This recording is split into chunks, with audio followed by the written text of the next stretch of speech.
आज आपल्या महाराष्ट्रासाठी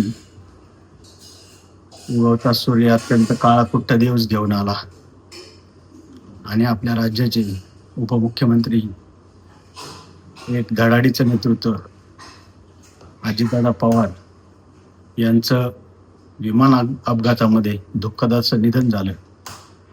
दादांच्या बाबतीत सांगायचं म्हणलं तर एक धडाडीचं नेतृत्व. 2-3 वेळा दादांशी संपर्क आला. गावच्या कारभार पाहत असताना अनेक वेळा दादांशी कामाची मागणी करण्यासाठी संपर्कात आले. दादांनी कधीही कोणत्या कामासाठी नाही म्हटलं नाही.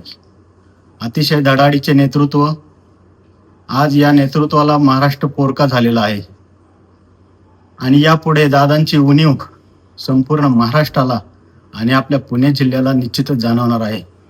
मी माझ्या वाडेबोलाई ग्रामस्थांच्या वतीने आणि तेथील सर्व नागरिकांच्या वतीने, माझ्या गावडे परिवाराच्या वतीने या नेत्याला भावपूर्ण श्रद्धांजली, आदरांजली व्यक्त करतो. धन्यवाद.